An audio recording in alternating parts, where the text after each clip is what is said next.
قبول کرتی ہوں اور دعوت قبول کر کے اب فوراً دعوت دینا شروع کی اور فوراً اپنے مال کو اس دین کی محنت کے لیے لگانا شروع کیا، حتیٰ کہ فاقوں کی نوبت آ گئی اور جبرائیل علیہ السلام اللہ کا پیغام لے کر آئے، اے اللہ کے رسول، اللہ آپ کی زوجہ مطہرہ کو سلام بھیج رہے ہیں۔ اصل میں کچھ بیٹری بچاؤں گا دعا کے لیے۔ یہ جان میری نہیں، اللہ کی ہے، اللہ کے لیے بے حیثیت کرنا، یہ مال میرا نہیں، یہ دھوکہ ہے، اللہ کے لیے مال کی کوئی حیثیت نہیں، سارا مال چلا جائے، اللہ ہی کا تھا، اللہ ہی نے دیا تھا، اور اللہ لیتے نہیں ہیں، اللہ صرف جذبات دیکھتے ہیں، زبان کے بول کیا کہہ رہا ہے بندہ۔ حضرت بلال رضی اللہ تعالیٰ عنہ کو جو یہ مقام ملا کس لیے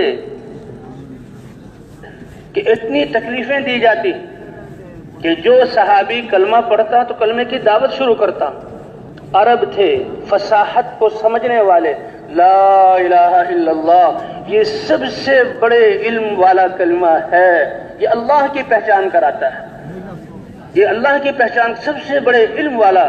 اللہ کے رسول نے فرمایا پہلے انبیاء نے جو کچھ کہا اور میں نے جو کچھ کہا اور علم منتقل کیا، اس میں سب سے چوٹی اور سب سے افضل کلمہ، بڑا کلمہ وہ لا الہ الا اللہ ہے۔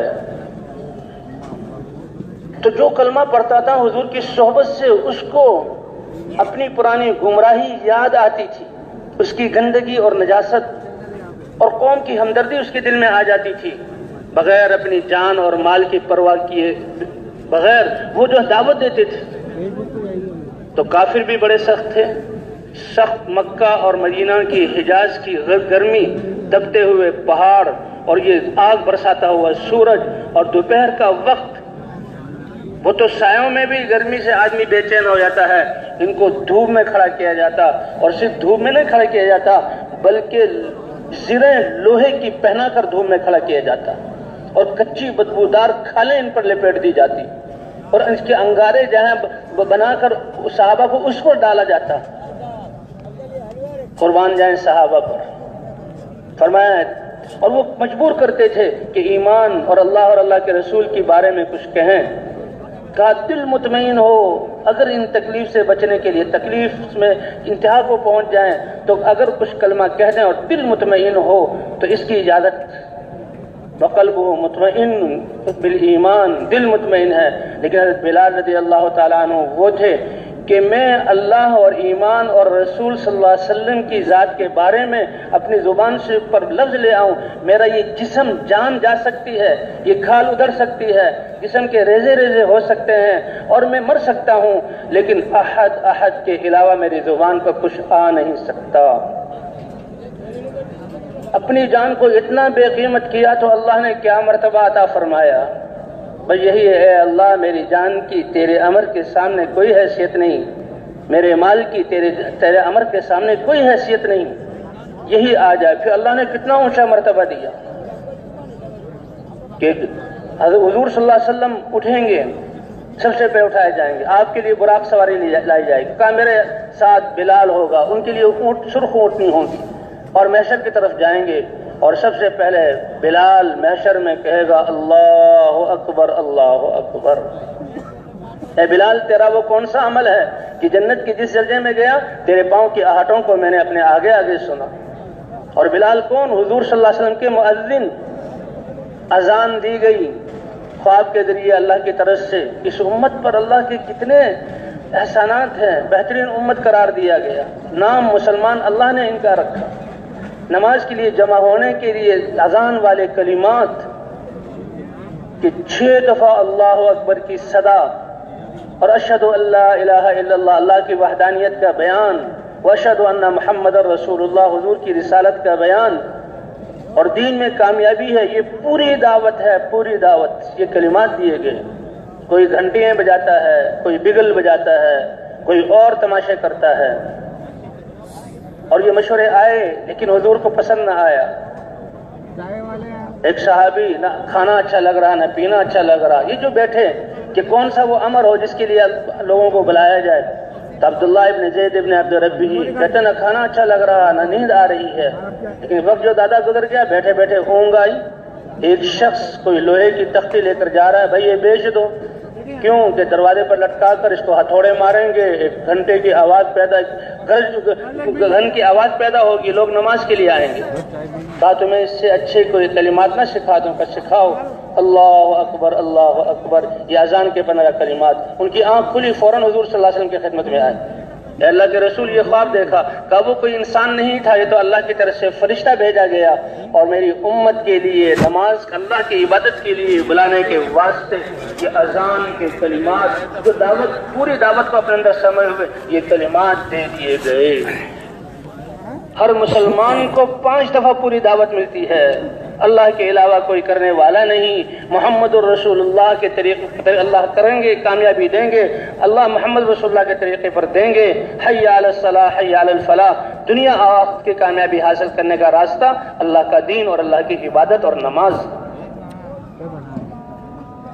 کہ اب دنیا کا کوئی حصہ خالی ایسا نہیں جہاں اذانیں نہ گونج رہی ہیں۔ تو جن کو نظر آیا حضور فرماتے تمہیں اذان دو، نہیں، کہا یہ کلمات میرے بلال، حضرت بلال کو سکھا دو، وہ تم سے اونچی آواز والا ہے۔ حضرت بلال کو یہ اذان کے کلمات سکھائے گئے، اور وہ زمین پر سب سے پہلے حضرت بلال نے اذان دی۔ جب اذان گونجی تو صحابہ آئے، یا رسول اللہ ہمیں بھی خواہ میں یہ کلمات بتائے گی۔ تو جیسے بلال نے دنیا میں اذان سے پہلی اذان دی، تو قیامت میں بھی سب سے لمبی گردن جو سرداری کی علامت ہوگی مؤذنین کی ہوگی، اور مؤذنین کے سردار حضرت بلال ہوں گے۔ اس جماعت کا جھنڈا حضرت بلال کے ہاتھ میں ہوگا، اور محشر میں بھی حضرت بلال اللہ اکبر اذان دیں گے۔ تو بھائی حضور صلی اللہ علیہ وسلم کی ختم نبوت کی وجہ سے ہر کلمہ گو کو، مردوں کو، عورتوں کو یہ محنت ملی۔ ایک ہے خود دین پر چلنا، یہ پہلی امتوں کا خاصہ تھا۔ انبیاء آتے، انبیاء محنت کرتے تھے، اور جو دین پر جو ایمان اور اعمال والے ہوئے اللہ نے ان کو عزت دی، اور جو مقابلے میں آئے اللہ نے ان کے نشان مٹا دیے، جڑ سے ان کو اکھیڑ کے پھینک دیا۔ ان کی تجارتیں، ان کی زراعتیں، ان کی حکومتیں ختم، کوئی نام لینے والا نہیں۔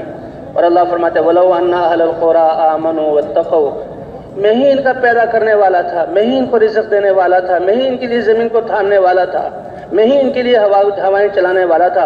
اپنے بادشاہوں کی طاقتوں کو جانتے تھے، اپنے سرداروں کو جانتے تھے، رشتہ داریوں کو جانتے تھے، مجھے نہیں پہچانا۔ اگر وہ مجھے پہچان کر مجھ پہ یقین کر لیتے، اور میں نے خود نبیوں کے ذریعے ان کو طریقہ زندگی دیا، اگر اس کو اختیار کر لیتے تو بھلا میں ان کو ہلاک کرتا؟ نہیں، میں ان کے لیے زمین اور آسمان کی برکتوں کے دروازے کھول دیتا۔ ایمان اور تقوی والی دین والی زندگی سے زمین اور آسمان کی برکتوں کے دروازے کھلیں گے۔ مسلمان دین پر چلے گا تو اس کے دین پر چلنے کی وجہ سے کافر بھی اطمینان کی زندگی گزاریں گے۔ دنیا میں اللہ ان کو ڈھیل دے دیں گے، چھوڑ دیں گے، آخرت میں کفر پر پکڑ ہوگی۔ تو مسلمان کی زندگی سے کیا بننے سے سب سارے انسانوں کی، جانوروں تک کی زندگی کا بننا ہے۔ اسی لیے جو اللہ کی پسندیدہ زندگی کی سیکھنے کے لیے، علم حاصل کرنے کے لیے نکلتا ہے تو سمندر کی مچھلیاں دعا کرتی ہیں، فضاؤں میں پرندے دعا کرتے ہیں، صحراؤں کی چیونٹیاں اپنے بلوں میں دعائیں کرتی ہیں، آسمانوں پر فرشتے ان کے لیے دعائیں مغفرت کرتے ہیں کہ اللہ کا دین اتنی بڑی زندگی ہے، ایسی محبوب زندگی ہے۔ تو حضور صلی اللہ علیہ وسلم خاتم النبیین ہیں، آپ نے اپنی امت کو ساتھ لیا، اللہ نے یہ امت کو فریضہ دیا، اس کے لیے امت چنی گئی، اور اس فریضے کے ادا کرنے میں اتنا بڑا اعزاز کہ نبی کو حکم ہوا اور نبی کے ساتھ ذکر کیا گیا، اے پیارے نبی، آپ کا راستہ، زندگی کا مقصد اللہ کی طرف بلانا، اللہ کی پہچان کروانا، اور جس نے بھی کلمہ پڑھا اس کا یہ راستہ ہے، اور اس راستے پر چلنے کے لیے جہاں جسم سے باہر کسی چیز کی ضرورت نہیں، کہ یہ اللہ کی پہچان کروائیں، اللہ کی طرف بلائیں، اللہ کے احکام کو سیکھتے جائیں، سکھاتے چلے جائیں، اور جو ان کو عبادتیں دی ہیں، میرے احکام، اور احکام کا تعلق صرف نماز کے ساتھ نہیں، عبادتیں بھی ہیں، اور کچھ جو معاشرہ، اخلاق، پوری زندگی کے ساتھ یہ عبادات کو صحیح نہج پر لے آئیں، اللہ کے احکام سیکھیں اور سکھائیں، اور انسانیت کی سب سے بڑی خدمت، سب سے بڑی بھلائی کہ اللہ کا پیغام پہنچا کر اللہ کے دین پر لانا، اور اس کو حضور صلی اللہ علیہ وسلم والے اخلاق کے ساتھ کریں، حضور صلی اللہ علیہ وسلم کے اخلاق کے ساتھ کریں۔ ایمان اور اعمال اتنی عظیم زندگی کہ حدیث میں آتا ہے، حضور صلی اللہ علیہ وسلم نے فرمایا کہ میری امت کے ایمان والے اگر تقوی والی زندگی اختیار کر لیں، اللہ کے احکام سے زندگی بھری ہوئی ہو اور گناہوں سے بچیں، فرمایا تو میں ان کے کام کیسے بناؤں گا کہ بارشیں ہوتی ہیں، بارشوں سے کھیت جو ہے وہ کھیتی جو ہے سرسبز ہوتی ہے، پھل اناج غلے پھول خوشبوئیں آتی ہیں، تو یہ ایک ضرورت ہے۔ فرمایا یہ اپنی عبادتوں اپنی محنتوں کام کاج سے فارغ ہو کر گھروں میں سوئیں گے، ان کے کھیتوں کو اور جانوروں کو اور جو ہے صحراؤں کو پانی کی ضرورت ہے۔ یہ جب گہری نیند میں چلے جائیں گے تو میں اپنی قدرت سے بادل لاؤں گا، بادل سے پانی برساؤں گا اور ان کے کھیتوں کو سیراب کر دوں گا، اور پھر بادلوں کو منتشر کر دوں گا، ہوائیں چلا کے ان کے راستوں کو خشک کر دوں گا، اور یہ صبح اٹھیں گے تو دیکھیں گے کہ کھیت پانی سے بھرے ہوئے اور راستے خشک۔ اور فرمائے یہ میں اتنا خیال کیوں کروں گا کہ بادل کے آنے سے بجلی کے جو بارش کے اترنے سے جو بجلی کی گرج ہوتی ہے اور انسان کو ڈر لگتا ہے، میں اپنے ایمان والے بندوں کو وہ ڈر بھی نہیں دینا چاہتا۔ تو اس دین پر زندگی بنتی ہے، یہ دین کی محنت اللہ نے اس امت کو دی، اس کو چنا ہے۔ اے ایمان والو، دین کے لیے اپنے جان اور مال کو لگاؤ، میری رضا کے جذبے سے محنت کرو۔ کیوں اے اللہ؟ اس لیے کہ میں نے چن کر تمہیں اس امت میں پیدا کیا۔ وَاجْتَبَاكُمْ، یہ چناؤ ہے اللہ کا۔ حکومتوں عہدے والوں کارخانے والوں کے چناؤ میں غلطی ہوتی رہتی ہے، سمجھے کیا ہمدرد خیر خواہ ہے، نکلتا جو ہے بالکل اناڑی اور جو ہے بدخواہ نکلتا ہے، لیکن یہ اللہ کا چناؤ ہے۔ یہ روحیں کون ہیں جو میرے نبی کی میرے سید المرسلین کی امت بنیں گی؟ یہ کون ہے جن کو میں ایمان عطا کروں گا؟ یہ کون ہے جو میری نبی کی محنت کو لے کر چلیں گے؟ وَاجْتَبَاكُمْ، اللہ نے چنا ہے۔ بھئی اللہ کے اس اعزاز کو دیکھا جائے تو ہماری پچھلی زندگی کہاں گزری ہے؟ کیا ہم نے اپنی زندگی کو بنایا؟ کیا ہم نے اپنے اوپر جہاں احسان کیا؟ دیکھا جائے تو اس زندگی کو ہم نے ضائع کیا۔ کیوں؟ نفس کی خواہش کو پورا کرنے کے لیے، سادہ کھانوں سے اچھے کھانے، سادہ کپڑوں سے اچھے کپڑے، جو سادے گھروں سے اچھے گھر، سادی سواری سے اچھی سواری، اسی کے لیے لگے ہوئے ہیں۔ ایک شراب ہے، اس کے پیچھے بھاگے جا رہے ہیں۔ اے اللہ، پچھلی زندگی جو ہم نے اپنے اوپر خود ظلم کیا، ہم نے اپنی جانوں کو بے قیمت کیا، نفس کی خواہشات کے پیچھے لگایا، اے اللہ یہ ہم نے اپنے اوپر ظلم کیا، دوسرا کا ظلم تو بعد میں ہے۔ اے اللہ ہمارے اس ظلم کو معاف فرما دے۔ تو بھائی معافی مانگیں گے نا انشاءاللہ؟ ہاں، معافی مانگنا۔ اور بقیہ زندگی کتنی ہے کسی کے پاس کوئی گارنٹی نہیں ہے، لیکن اللہ کی ذات ایسی کریم ہے کہ یہاں انسان دل کی نیت کو بدلتا ہے، اللہ کی طرف سے آسمانوں سے رحمت کے فیصلے ہوتے ہیں۔ کون سا ہمارا وہ محسن، کون سا ہمارا وہ لیڈر، کون سا ہمارا وہ بادشاہ کہ نیت پر بھی ہمیں کچھ دے دیں؟ وہ تو خوب نچوڑتے ہیں، خون چوستے ہیں، اور جہاں حساب کتاب سے تنگی کے ساتھ دیتے ہیں۔ لوگوں کا تو یہ حساب ہے، اور اللہ فرماتے ہیں یہاں نیت انما الاعمال بالنیات، اے میرے بندے سچی نیت کر لے گا، میری رحمت کے فیصلے اسی وقت تمہاری طرف متوجہ ہو جائیں گے۔ میں دلوں کے بھیدوں کو جانتا ہوں۔ تو یہ اجتماع کا مقصد کہ ہم اپنی زندگی کی قیمت کو جانیں، ہم اپنی زندگی کے مقصد کو جانیں، ہمارے نقصان پر ہمیں احساس ہو جائے، اور ہر مسلمان کو احساس دلانے والے بن جائیں، اور پوری انسانیت کے بارے میں اے اللہ یہ انسانیت تیری مخلوق ہے، تیرا کنبہ ہے، تو ارحم الراحمین ہے، اے اللہ یہ تیری ناراضگی سے بچ کر تیری رضا پر چلنے والے بن جائیں، تیری پسندیدہ زندگی پر چلنے والے بن جائیں، جہنم سے بچ کر جنت میں جانے والے بن جائیں۔ کتنا بڑا جذبہ اللہ نے حضور صلی اللہ علیہ وسلم کی ختم نبوت کی وجہ سے ہمیں دیا ہے۔ تب اس کی نیت کرتے ہیں نا انشاءاللہ۔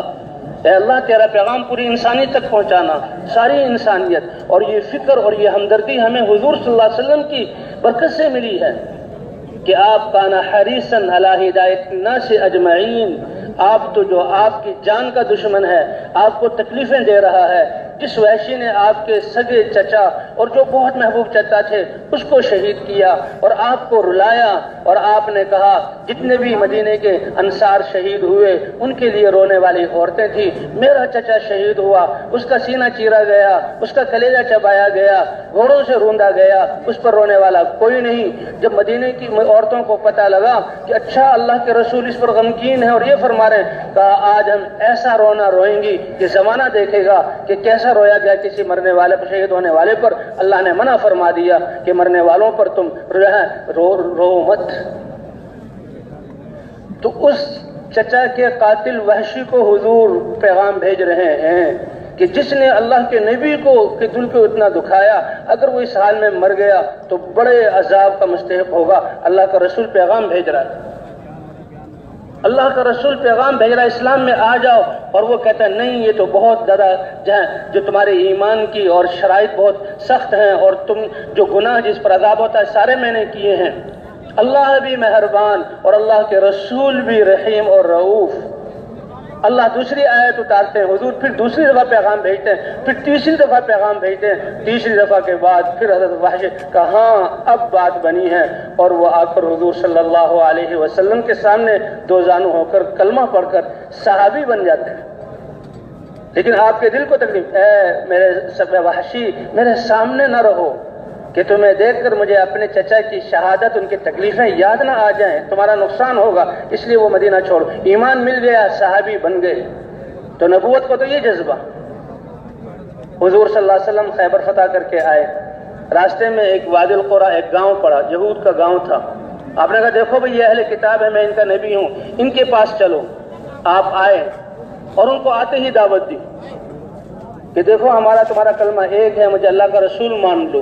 اللہ کا رسول بنفس نفیس اپنے صحابہ کو لے کر آیا، پیغام پہنچا رہا ہے آخرت کی کامیابی کا، اور ان کا رویہ کیا ہے کہ وہ اپنے جنگجو لوگوں کو ہتھیار سمیت، ہتھیار مسلح کر کے سامنے آ جاتے ہیں، ہم تو جنگ کریں گے۔ اللہ کے رسول نے سمجھایا لڑائی میرا مقصود نہیں، میں دعوت دیتا ہوں۔ تو اس زمان اب جب وہ جنگ کے لیے تیار ہوئے تو صحابہ نے بھی صفیں بنا لی، اور اس زمانے میں طریقہ یہ ہوتا تھا کہ پہلے ایک لشکر سے ایک للکارنے والا نکلتا تھا پہلوان، اور وہ اپنے جوہر دکھانے کے لیے میدان میں اترتا تو دوسرے لشکر سے بھی ایک نکلتا، تو 11 مبارز للکارنے والے پہلوان ان کے آئے یکے بعد دیگرے، اور مسلمانوں کی طرف سے بھی 11 صحابی یکے بعد دیگرے نکلے، اور ہر دفعہ مسلمان کو اللہ نے غلبہ دیا اور ان کا نکلنے والا قتل ہوا، اور ہر قتل کے بعد حضور لڑائی کو روکتے تھے اور کہتے تھے میرا مقصود لڑنا نہیں ہے، میں اللہ کا نبی ہوں، اللہ کا پیغام پہنچا رہا ہوں۔ آتے ہی دعوت دی، اور 11 قتل ہونے کے بعد 11 دفعہ اس وقت دعوت دی، اور 24 گھنٹے وہاں رکے، 5 نمازیں آئیں، ہر نماز کے بعد دعوت دی، تو ایک دن کے وقفے میں 17 دفعہ اللہ کا نبی دعوت دے رہا ہے۔ تو بھائی اس لیے یہ ہم سب کی ذمہ داری ہے، جو واپس گھروں کو جا رہے ہیں وہ یہ نہیں کہ جی ہم نے بات سنی ہم جا رہے ہیں، نہیں، وہ بھی نیت کریں کہ ہم حضور صلی اللہ علیہ وسلم کے امتی ہیں، یہ محنت ہمارے ذمہ ہے، ہم نے اپنے گھروں میں زندگی ایسی گزارنی ہے، اور ہم نے اپنے گھروں میں دین کی فکر ایسی کرنی ہے کہ اللہ کا دین پوری دنیا میں زندہ ہو جائے۔ تو بھائی واپسی والے بھی یہ نیت کرتے ہیں نا انشاءاللہ، اللہ نے حضور صلی اللہ علیہ وسلم کی امتی بنایا، یہ محنت ہمیں دی ہے۔ ہاں گھر والوں کے ہماری کامیابی اللہ کے دین میں ہے، اور دین محنت سے آتا ہے، ختم نبوت کے صدقے یہ محنت ہمارے ذمہ ہے۔ آؤ سوچو اللہ کا دین پوری دنیا میں کیسے زندہ ہو جائے، کہ زمین والوں پر رحم کرو، اللہ کی طرف سے رحمتیں اتریں گی۔ میاں بیوی چھوٹے چھوٹے بچے تھوڑی دیر کے لیے بیٹھے، سوچو بھائی اللہ کا دین کیسے زندہ ہو جائے، ہم میں اللہ کے احکام کیسے آ جائیں، ہم میں سے ہر ایک دائی کیسے بن جائے، اللہ کے رستے میں نکلنے کی ترتیب کیسے بن جائے، اسی پر اللہ کی رحمتیں شروع ہوں گی، اللہ فخر فرمائیں گے ان گھر والوں پر۔ تبھی گھروں میں فکر ہو کہ ہمارے گھر سے لے کر پوری دنیا تک یہ اللہ کا دین کیسے زندہ ہو جائے، اور گھر کا ہر فرد مرد اور عورت داعی ہو۔ یہ امت دعوت والی ہے، اس کو اللہ نے چنا ہے، اور دعوت دینے کے لیے جیسے عرض کیا کسی اور بس اللہ کی بڑائی بیان کرنا، اللہ کی پہچان جہاں وہ کروانا، اور اللہ کے احکام میں اور حضور کے طریقوں میں کامیابی کو بتلانا، ہر فرد اس کو کرے۔ یہ امت تو دھاروں کو بدلنے والی، شادیوں میں، بیاہوں میں، سفروں میں، ہر جگہ دعوت کو چالو کرے، اور بھائی گھر میں اب اللہ کرتے ہیں اور اللہ اپنے جو ہے حکموں پر کرتے ہیں، نبی صلی اللہ علیہ وسلم کی سنتوں پر کریں گے، اس کے لیے تعلیم ہے، کیسے کرتے ہیں، فضائل کی تعلیم ہے، فضائل اللہ کے وعدے ہیں۔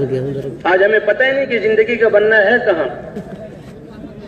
اے لوگو اللہ کے وعدے سچے ہیں، تمہیں یہ دنیاوی زندگی، سورج سے روشنی اور گرمی کا ہونا، زمینوں سے غلوں کا اگنا، اور اور اسباب سے اسباب کا پیدا ہونا تمہیں دھوکے میں نہ ڈال دے، اس کے پیچھے کرنے والی ذات کون سی ہے؟ اللہ کی۔ فلا تغرنکم الحیات الدنیا، اور شیطان بھی دھوکے میں ڈالے گا کہ دین کی محنت کرو گے تو فقر فاقہ آئے گا۔ اللہ کہتے ہیں میں وعدہ کرتا ہوں ایمان اعمال والوں کے لیے عزت والا رزق اور گناہوں کا بخشا جانا۔ تبھی اپنے مسجد میں ہم اس محنت جماعت بنائے اور محنت کو چالو کریں، ہر مسلمان داعی ہو، ہر مرد اور عورت داعی ہو،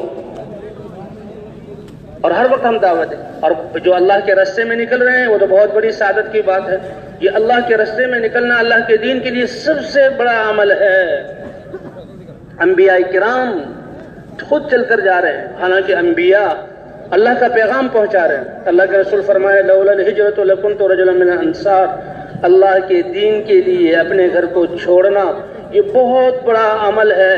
اسی لیے اللہ نے مجھے مکہ میں پیدا کیا کہ مکہ والوں نے بات نہیں ماننی تھی اور اللہ کے دین کو زندہ کرنے کے لیے میں نے ہجرت کرنی تھی، اس لیے مکہ میں پیدا ہوا. ورنہ میں انصار میں سے ایک شخص ہوتا، مدینے میں ہی پیدا ہوا، مدینے والے میرے دین کی مدد کرتے اور مدینے سے دین پھیلتا. تو گھر کو انفروا خفافا وثقالا. اللہ براہ راست فرما رہے ایمان والوں کو، ہمیں اور آپ کو، کہ دیکھو اللہ کے دین کے لیے نکلو، ہلکے ہو یا بوجھل ہو، مالوں کو لے کر اور جانوں کو لے کر اللہ کے راستے میں نکلو. ذالکم خیر لکم ان کنتم تعلمون. اگر کچھ بھی رکھتے ہو، کچھ بھی تمہارے لیے ہے، ہمارا رب یہ بتا رہا ہے.